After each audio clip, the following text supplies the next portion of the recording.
Hello and welcome to my YouTube channel. मेरा नाम राम है। मैं पिछले 7 साल से यूके में रह रहा हूँ और मैंने आपको जैसे लास्ट टाइम जब बताया था कि स्किल्स दो टाइप से मैंने कैटेगराइज किया है। एक होता है सर्वाइवल स्किल्स, जिसके बारे में मैंने पिछली वीडियो में बात की थी। आज हम बात करने वाले हैं जॉब स्किल्स के बारे में।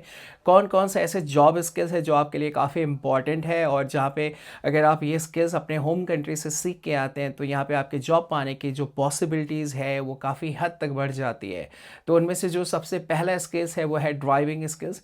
देखो, अगर आप ड्राइविंग स्किल्स अगर अपने होम कंट्री में सीख के आते हो या आपके पास पहले से ड्राइविंग लाइसेंस है जो कि इंटरनेशनल ड्राइविंग लाइसेंस होना चाहिए, अगर ये ड्राइविंग लाइसेंस है तो आपको यहाँ पे जॉब पाने में काफ़ी आसानी हो जाती है। क्योंकि जब आप यहाँ पे किसी भी जॉब के लिए अप्लाई करते हो तो लाजमी है वो आपसे पूछता है कि भाई आपको ड्राइविंग आती है या नहीं आती है, आपके पास ड्राइविंग लाइसेंस है या नहीं।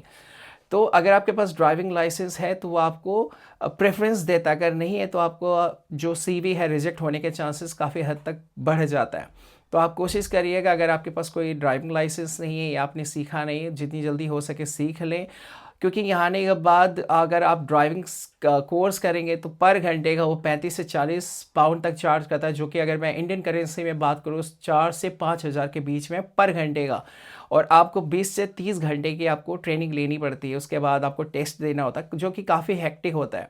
लेकिन अगर आप ये स्किल्स अपने होम कंट्री में अगर आप सीख के आते हैं तो आप अपना काफ़ी सारा पैसा बचा सकते हैं, काफ़ी टाइम बचा सकते हैं। और क्योंकि आपके पास पहले से ड्राइविंग स्किल्स है और लाइसेंस है तो आप डायरेक्टली यहाँ पे 1 साल तक आपको एक्सेस मिल जाता है आप यूके में, और आप ड्राइविंग कर सकते हैं आप अपने इंटरनेशनल ड्राइविंग लाइसेंस के ऊपर। इसके अलावा आपको डिलीवरी के जॉब ऑप्शंस आपको मिल जाते हैं। उसके अलावा कोरियर का जो ऑप्शन होता है वो भी आपको यहाँ पे मिल जाता है। बहुत सारे मल्टीपल जॉब ऑप्शंस आपके लिए खुल जाते हैं जब आपको ड्राइविंग आती है। तो ये one of the very most important skills है, आप इसको ज़रूर सीख के आएँ। हमारा जो अगला स्किल्स है वो है कैफ़े और रेस्टोरेंट्स जॉब। जनरली बहुत सारे लोगों का ये होता है कि भाई उनको इंटरेस्ट नहीं है रेस्टोरेंट में काम करने का। देखो, जब आप यूके आते हो ना एज अ स्टूडेंट, तो आपको या कोई भी जॉब के लिए आप भागते हो, मतलब मुझे कुछ भी जॉब मिल जाए मैं करूँगा, ऐसा होता है, ऐसा सीन होता है। क्योंकि एक टाइम ऐसा आ जाता है कि आपको जॉब मिलती नहीं है।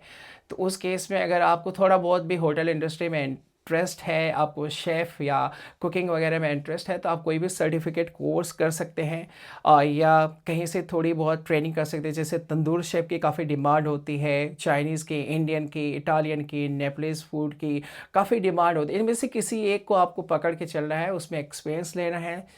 आपको ज़रूरी नहीं है कि आप उस पर डिग्री लें, आप छोटा मोटा अगर आपको सर्टिफिकेट कोर्स मिलता है तो आप सर्टिफिकेट लें और एक एक्सपीरियंस लेटर बनवा लें, कुछ टाइम काम किया हुआ, और आप आके यहाँ पे उस फील्ड में जॉब के लिए अप्लाई कर सकते हो। यहाँ पे बहुत ज़्यादा डिमांड है इंडियन फूड्स का, नेपलीज फूड का, और इसके वजह से आपको जॉब पाने का चांसेस काफ़ी बढ़ जाता है। तो ये स्किल्स बहुत ही लाजमी है और आप इसको ज़रूर सीख के आएँ। जो अगला स्किल्स है वो है बरिस्टा कोर्स। बरिस्टा का बरिस्टा ऐसा होता है कि जैसे जो कॉफ़ी सर्व करते हैं हमारे यहाँ पे, जैसे कोई भी कॉफ़ी शॉप होता है, कॉफ़ी सर्व करते हैं, राइट। वो वहाँ पे एज ए नॉर्मल जॉब माना जाता है, बट यहाँ पे एक बहुत ही इंपॉर्टेंट जॉब रोल माना जाता है। उस यहाँ पे एक बरिस्टा की ज़रूरत होती है। अगर आप ये स्किल्स को सीख के आते हैं या इसमें कोई छोटी मोटी आप सर्टिफिकेट कोर्स करके आते हैं तो आपको जब आप जॉब के लिए अप्लाई करते हैं तो आपके सीवी को सिलेक्ट होने के चांसेस काफ़ी बढ़ जाते हैं। तो मुझे लगता है कि आपको काफ़ी आसानी से और काफ़ी जल्दी जॉब मिल जाता है और काफ़ी इजी जॉब होता है। आपका कम्युनिकेशन थोड़ा अच्छा होना चाहिए। मशीन हैंडलिंग जो कि आपको जनरली आपको यहाँ पे ट्रेनिंग अलग से दे दिया जाता है, बट आपके पास सर्टिफिकेशन कोर्स पहले से होता है तो ये आपके लिए प्लस पॉइंट होता है। इसके अलावा ये हेल्थ केयर सेक्टर एक ऐसा सेक्टर है जहाँ पे काफ़ी बहुत ज़्यादा डिमांड होता है।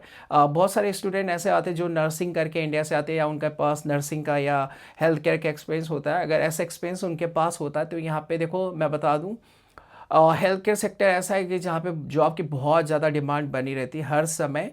बहुत सारे यहाँ पे नर्सिंग होम है, केयर होम है, हॉस्पिटल्स हैं जहाँ पे केयर टेकर्स की, हेल्थ केयर असिस्टेंट की, मेड टेक की, नर्सेस की डिमांड बराबर बनी रहती है। ये एक ऐसा सेक्टर है जब जहाँ पे हमेशा डिमांड रहती है और इस फील्ड में आपको स्पॉन्सरशिप मिलने के चांसेस भी बहुत ज़्यादा हाई होते हैं। अगर आपको जहाँ पे भी आप काम करते हो अगर आपने उनको अपने काम से इम्प्रेस कर दिया तो आपको जॉब पाने के चांसेस बहुत ज़्यादा बढ़ जाते हैं एज ए स्पॉन्सर जॉब। तो अगर आप इस फील्ड में आना चाहते हो डेफिनेटली आपके लिए काफ़ी बेस्ट इंडस्ट्री होगा। इसके अलावा जो अगला सेक्टर है वो है रिटेल सेक्टर, जिसमें सेल्स और मार्केटिंग दोनों आ जाता है। मैं आपको बता दूं, अगर आपका रिटेल में एक्सपीरियंस है, ज़रूरी नहीं है कि आप 2-4 साल काम हो, हल्का फुल्का आपका 1 साल 6 महीने का भी अगर एक्सपीरियंस है तो काफ़ी इंपॉर्टेंट है। आपको यहाँ पे बहुत सारे रिटेल स्टोर, रिटेल सेक्टर्स है, जैसे B&M हो गया, आपका टेस्को हो गया, M&S हो गया। तो ऐसे ऐसे करके बहुत सारे रिटेल स्टोर्स है, सुपरमार्केट्स हैं, जहाँ पे आपको जॉब पाने के चांसेस काफ़ी बढ़ जाते हैं। तो इसमें जनरली कस्टमर हैंडलिंग होता है, ऑडिटिंग होते हैं, शेल्फ में अपने जो भी आइटम्स होते हैं उनको भरना होता है। तो सब नॉर्मल चीज़ें हैं जो कि हर कोई कर सकता है, बट आपके पास अगर पहले से कोई सर्टिफिकेट कोर्स है या आपके पास एक्सपीरियंस है तो आपको वहाँ पे जॉब मिलने के चांसेस काफ़ी बढ़ जाते हैं। तो ये रहे सारे स्किल्स जिनके बारे में मैं आपसे बात करना चाहता था। अगर आप इनमें से कोई भी स्किल्स आप सीख के आते हो या उसमें काम करके आते हो तो आपके जॉब पाने का चांसेस काफ़ी हद तक बढ़ जाता है। खैर, उम्मीद करता हूँ आपको मेरा ये वीडियो पसंद आया होगा। अगर आपको मेरा वीडियो पसंद आया हो तो लाइक शेयर सब्सक्राइब करना ना भूलें। मिलते हैं अगले वीडियो में, तब तक के लिए आपका धन्यवाद।